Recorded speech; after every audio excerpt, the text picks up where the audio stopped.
Hey guys, welcome back to my channel. Today I'm going to be talking about signs to tell that you are self-sabotaging. All of us have been through it. All of us have gone through that moment where we think to ourselves, is this something that is for me? Is this something that I can even do? Do I deserve this? Self-sabotage can be so insidious in so many ways because it's slow, maybe conscious or unconscious, but it affects us because it stops us and limits us from living our best lives. First sign to know that you're self-sabotaging is you're not even trying. You are self-sabotaging if you don't even try and go for that opportunity. You see you're looking for job positions and you see something that pays much higher, but you think to yourself, oh, I probably wouldn't get hired for that. Tell yourself you want to go to the gym and you want to get fit this summer and you want to look good for this vacation or whatever it is, whatever fitness goals you have, and you don't even try. You don't even try to go to the gym. You just tell yourself that, and you're not putting a plan into action. You tell yourself that you want to be better, you want to do better, you want to feel better overall, but yet you're not taking any steps towards where you want to be. That's a huge sign of self-sabotage. And this can lead to more anxiety, more stress, because you know deep down that there's a goal that you want to reach, but you're not even taking that first step. And that's how you know. That's a huge sign of self-sabotage. I dealt with this too, or I deal with this on the daily. I think, oh, maybe I shouldn't be posting content. Or maybe, nobody's going to want to watch the things that I want to talk about or what I want to post about. And it's just that inner dialogue can be so negative sometimes, and that's self-sabotage at its finest. It's really working to stop you from living your best life and just keeping you in the place that you are now, because that's what's safe and that's what's comfortable and it's what you've always known. We're afraid to step outside of our comfort zone and show people our authentic self. Oh my gosh, my phone just went off. That's a sign that I'm supposed to make this video. A really good book I would recommend for this would be The Mountain Is You by Brianna Wiest. Reading this book helped me really see that self-sabotage plays out so many different forms in your life, and you might not even know that you're doing it, right? So the next thing that I wanted to talk about would be, you're self-sabotaging when you're making too many excuses or you're finding reasons to distract yourself from what you should be doing. So for example, you really like, I don't know, fashion, but you go to school for accounting instead because it feels safe and it feels like something that, your parents want for you, or you feel like this is probably just the best option, or you can only afford this or something like that. Whatever the reason may be, you know what you want to do. To divert from that and to go towards a different option would just be doing yourself a disservice. Self-sabotage comes in the form of excuses, constantly making excuses. So say you do want to work towards your dream body or feeling fit more than you've ever been or at your best. You keep telling yourself, oh no, like I'm on my period this week, I can't go. Or, I'm just not in a great mood today. I'll go Monday. It's always that Monday. It's always that weekend that gets you. And you're like, I'll start Monday, but you never do. And it's like, why put off on the things that you want to do just so you can feel comfort in the moment? Being comfortable in the moment only leads to you being uncomfortable in the future. A huge one I see is that some people feel the need to be super productive and super busy in their day. But how many tasks within that day are actually contributing to your goals or your long-term goal of where you want to be? How many of them are actually pointing you in the right direction? That's an important question that you need to ask yourself. Self-sabotage can come in the form of anything really that's preventing you from reaching your goals. Some people will even get into a whole ass relationship and date the wrong person or spend years in toxic relationships that's like, romantic, platonic, or friendship, just so they can avoid doing the things that they want to do or need to do. An example of this for me would be, I always knew that I wanted to be a content creator, and I always knew that I wanted to post videos. And when I got actually around to it and I actually started getting views for my astrology content on TikTok, I just told myself that, my content isn't that good enough, or I don't even know what I'm talking about half the time. And, friends around me, or, Jason would tell me, you should keep posting. Like, you obviously are not a beginner at this. You know what you're talking about, and you inspire those around you. But, like, yet, why don't you?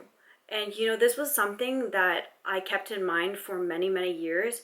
And I felt like I couldn't create content because it was just so like, it was honestly like imposter syndrome. It's, I honestly still feel like I go through it today, but it's more in a sense where I just couldn't stop telling myself that I wasn't good enough and that I wasn't deserving. And I would compare myself to other people, like, oh, if that person can post so easily and they can put their authentic selves out there, like, why can't you do it?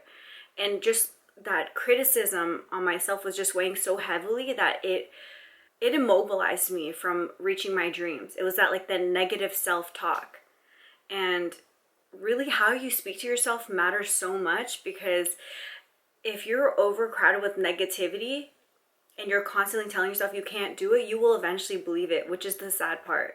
Next time you get busy with your life and you're overbooking yourself, making plans, ask yourself if these decisions that you're deciding to make are actually going to lead you closer to your goal of where you want to be, or is it taking you further from that goal?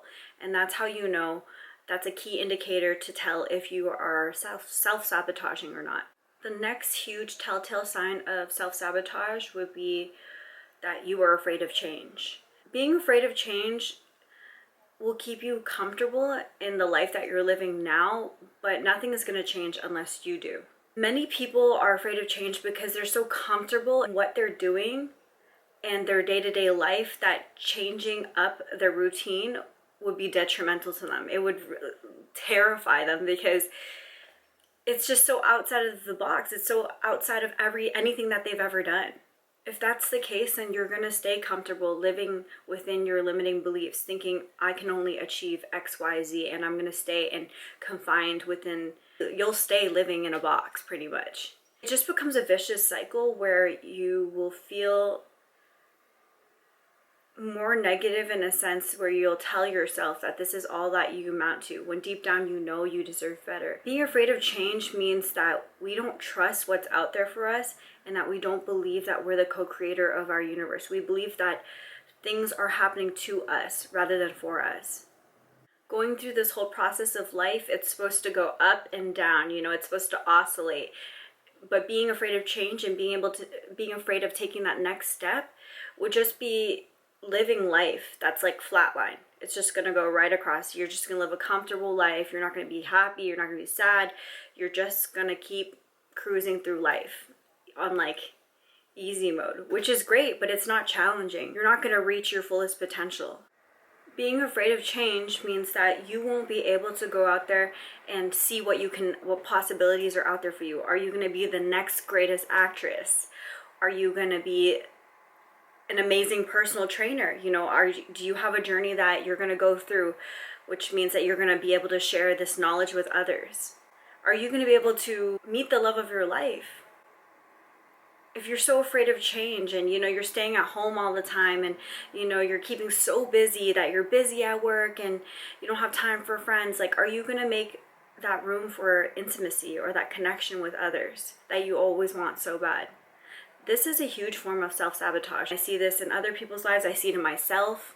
If these sound like you, then most likely you are self-sabotaging.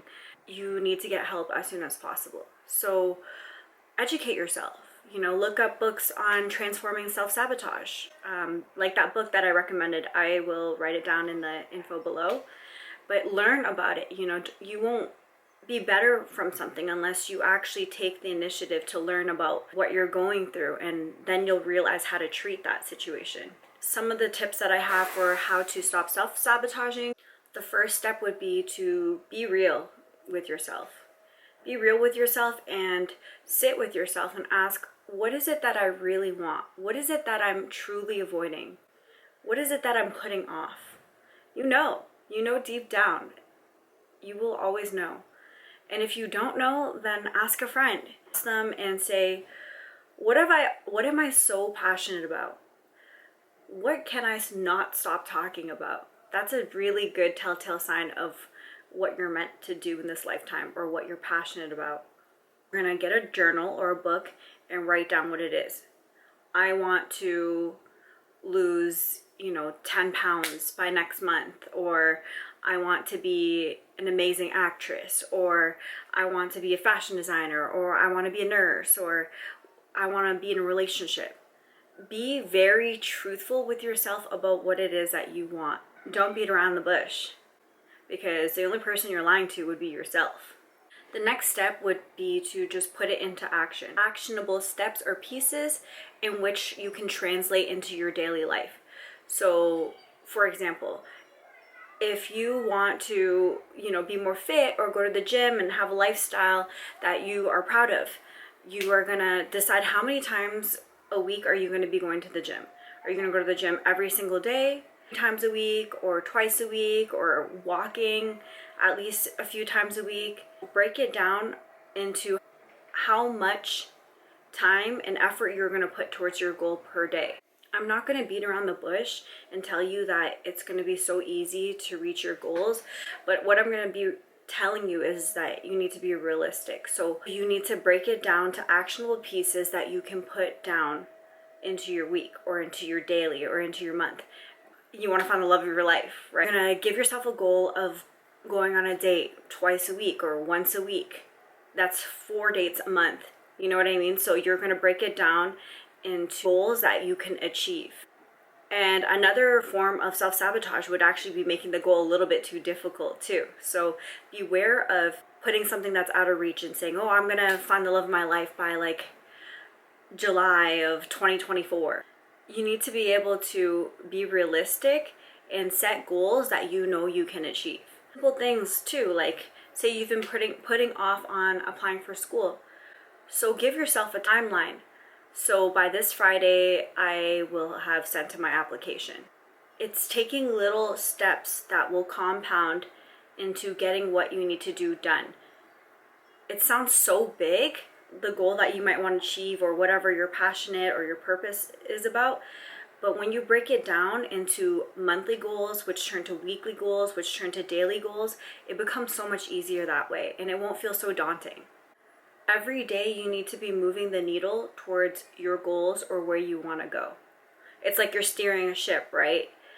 It's a huge, big ass ship, and it feels so heavy, and it feels like once you decide what you need to do and what you want to do, every decision that you make after that should align with that goal or that direction that you're steering the ship with, if that makes sense. There's so many ways that we can self-sabotage our lives, but honestly, with solutions, how to deal with self-sabotage, it's really that simple. It's deciding what you want, truly want, not, all of the noise around you of what you think you should do, what your best friend says you should do, what your partner says you should do, and just honing in on what it is that you want. You are here to live this life for you and yourself only.